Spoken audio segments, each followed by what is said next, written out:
I'm Dr. Janet Roark, the Essential Oil Vet, and it is 7 o'clock on Sunday here in Texas. I'm a veterinarian in Central Texas. For those of you that don't know me, maybe your friend shared this video with you or something like that. And I go live every Sunday at 7 p.m. Central Time to answer questions. So if you're hopping on, one, let me know you can hear me. Let me know you can hear me. My internet's kind of goes in and out now that I live in the country, but I still want to be here for you guys. And two, let me know what essential oil you are using today. I've been using a lot of balance myself. I've had a hard day. Just not feeling it. It is fall, and with the changing of seasons, even though it doesn't feel like fall here in Texas yet, the light changes, and that kind of messes with my serotonin levels, if you know what that means. So awesome, Terry. I'm so glad you can hear me. So let me know what essential oils you guys are using. And if you have a question about essential oils and animals, or animals in general, or you just want my opinion about something, or you just want to tell me that my braid looks cute today, whatever, like go ahead and pop that in the chat.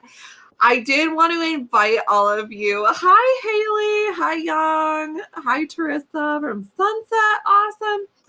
I did want to invite you all tomorrow to the 7 mistakes dog owners make that might accidentally be hurting their dog's webinar. This is something we do once a year, and it is something that is totally free to you, but you do have to register. So the training is on Zoom. It's not on Facebook or anywhere online other than on Zoom. But if you register, you will get a recording. You'll have 3 days to access that recording, and then you can watch it then. So I just want to invite you guys to that. It's totally free. It's also, FYI, the last chance you can get into the Happy Healthy Dog Challenge for 50% off on the next page after you register. It is the only time we will offer that this year. And so be sure to sign up for that if that is something. It's amazing. We already have 100 people signed up for that and over 1,000 people registered for the webinar. So it's going to be really good. Okay, so what are you guys using today? And what questions do you have? Diane has been craving rose. Yes, I have been too. It's something like that. Kelly has been using the new Meta Power. That's awesome. Cleaning day using a Bode. Young is been using frankincense from cat. Oh no, Laura. I mean, but that's a really good oil to use for your kitty. Kim and Lee is using oregano, thyme, onguard, and wild orange in my chicken's water. Is that okay? Yes, it is. I would recommend using the oregano and thyme mixed with food if you can, and the onguard and wild orange you can still do in the water. The only problem with doing oils in water for chickens is that the oils will float on top of the water. So if you have one of those like bottom feeding waters, if it never gets down to the bottom, which is where the oils are floating on top, then it doesn't really mix in with the water very well. So just keep that in mind with using oils and water. Oils and water don't really mix unless you use a dispersant in with them. Okay, Patricia, but it's not bad for them at all. All those oils are totally great for chickens, and I use them all the time. Patricia says, what oil would flies hate so I can put a drop on my ponies? 1 drop of oil is probably not going to be enough to keep all the flies off of your ponies. So what I would recommend is mixing up the fly spray recipe that I have over at essentialoilvet.com/recipes. There is a fly spray recipe in there that's awesome. I use the repellent blend in there. You can also use cedar wood. There's different mixes you can make, and you can play with it in your area to see what works really well for you. Some people like eucalyptus, peppermint, like I said, cedar wood. Some people like to put patchouli in there. The new Guaiacwood is an excellent insect repellent as well. So lots of great insect repelling type oils out there that work really well that you can use and kind of play with and see what works best for you. But I really like that recipe, the fly spray recipe. It works really well. So and that's with the old version or the new version of the repellent blend. It's good with either one. But one drop is probably not enough. Okay. Let's see, what do we got here? Tina McCain is using Melissa. Oh, I need to grab my Melissa. I've been having just kind of a down day. Kelly Ann Graves, my dog is drinking lots of water and urinating frequently. I would recommend that you go to the vet and get some blood work done because there's a lot of things that can cause that, all of which need a veterinarian involved. So just FYI. I know that's probably not the answer you wanted me to hear. Wanted me to say, oh, let me turn off this theater here. There we go. Okay. Let's see, what other questions do we have? Robin says, hello from Robin and Dustin. I loved meeting you in your convention class. Oh, yay, you were live, Robin. I love your photo in the O. That's so awesome. My sister won the first Melissa in your first class. That's so awesome. Congratulations. That is a good one. Yes, I give away lots of things, lots of good things, guys. So coming to my webinars and my challenges is always a good thing. And in the membership group, when we do the live workshops, I always give away stuff there too. I love being generous, you guys. It's one of my favorite things. It makes me feel good to display generosity. So if you encounter me, you will encounter generosity. And it's something that brings me great joy. I actually love giving things even more than I like getting things, much, much more actually. And I like getting things too, don't get me wrong. But I just love giving things. And especially if it brightens someone's day, it makes me so happy. Okay, Shine On Brighton says, I would love to know more about fish tanks and having diffusers, please. So if you have a diffuser, as long as you're sticking to the recommended diffuser recommendations and being a little extra careful with clove essential oil, which can sedate fish, then you can absolutely use essential oils around them in the same room as your fish tank. I've owned and raised fish for many, many years and have used diffusers around them. It's very good. I actually, as soon as we get our move out of this house, which is very, very small, into our new house that we're going to build probably in about 5 years, I'll probably have several fish tanks as well. So don't worry about that. But if you want to learn more about safety, I have a little blurb about fish in here as well. I have a free pet safety guide. So you can actually go to essentialoilvet.com/pet safety for the free safety guide. I don't remember which page fish is on, but it's on one of the middle pages. It's about a 17-page thing. You'll find it. It's pretty easy to find. It's quite beautiful. And then, or you can go to essentialoilvet.com/safety, and that's just the website version that has a little bit less information on it than the actual PDF, but that's a free PDF for you if you want it over at essentialoilvet.com/pet safety. A great question about fish. Oh, it's been a while since I've been asked about fish. Thank you for asking that.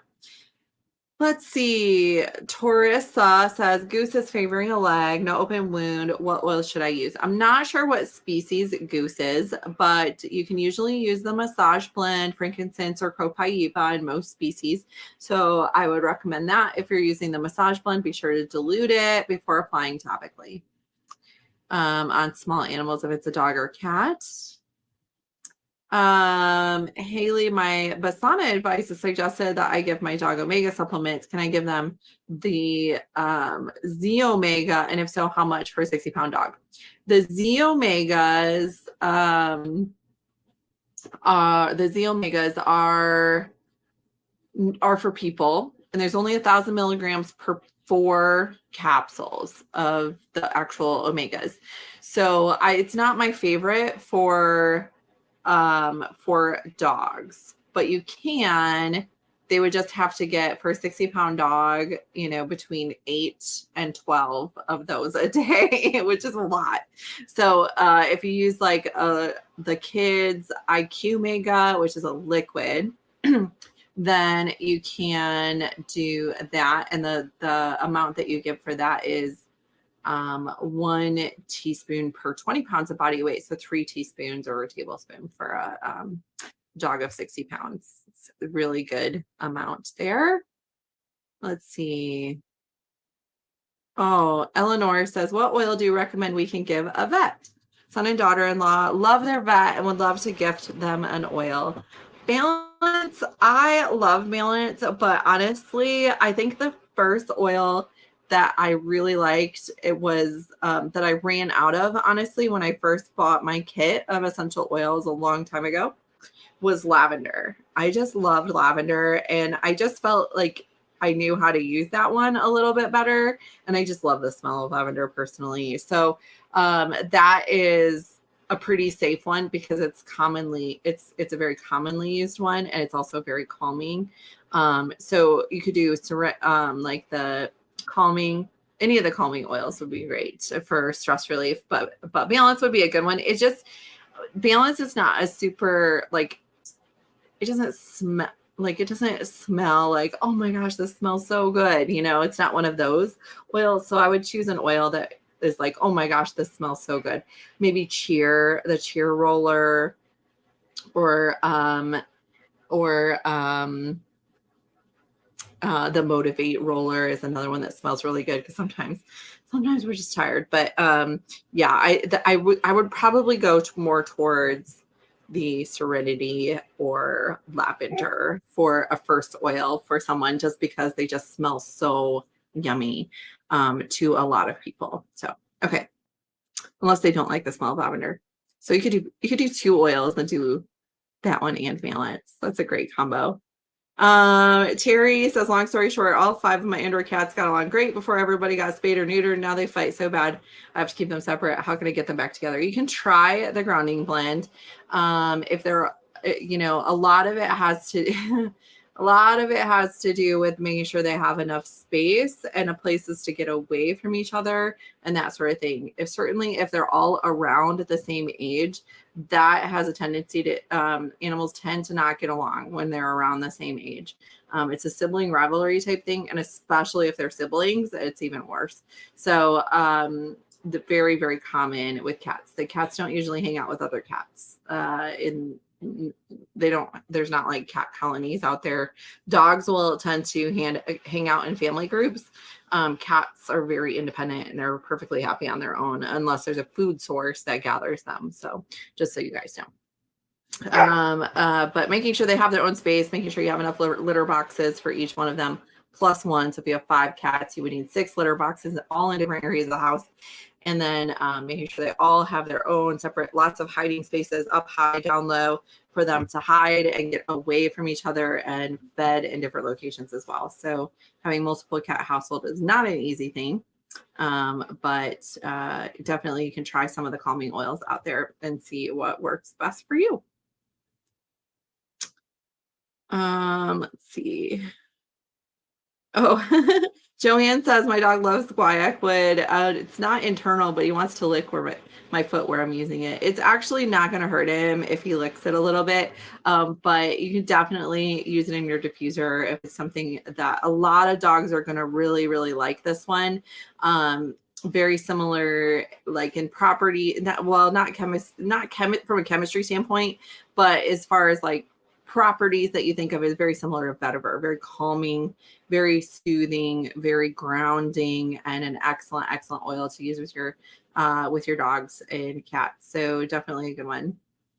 Oh yeah, Eleanor says the fly spray works super. I add peppermint and geranium. I love peppermint and geranium. If you actually go to look up the ingredients of a lot of the natural fly sprays that you can purchase for, like, I don't know, $35 a bottle or something like that.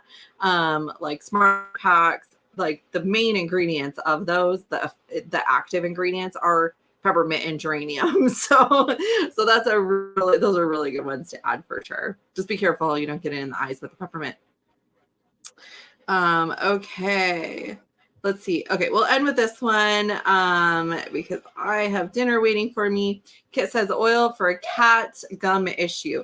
So anything to do with oral health and cats, I really like Myrrh. Myrrh essential oil diluted, obviously to 1% is going to be really, really good. And that is going to be one of your best friends, and you can put it on your finger and rub it on their gums, or once it's diluted, or or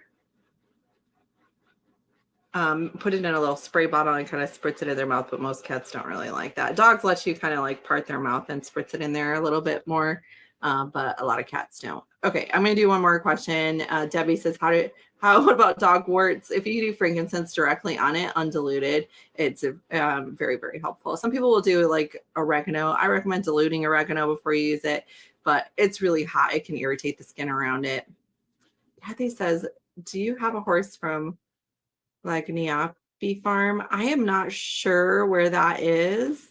I do have one of my boys is being boarded out in the Tomball, Texas, and he's in training out there with Rob Moyer, and he is really incredible. He's the one. If you follow my personal Facebook page, he actually just won Best Young Horse in Katy at the Southwest Showdown at his very first show ever. I'm super, super proud of him. It's just an in-hand class.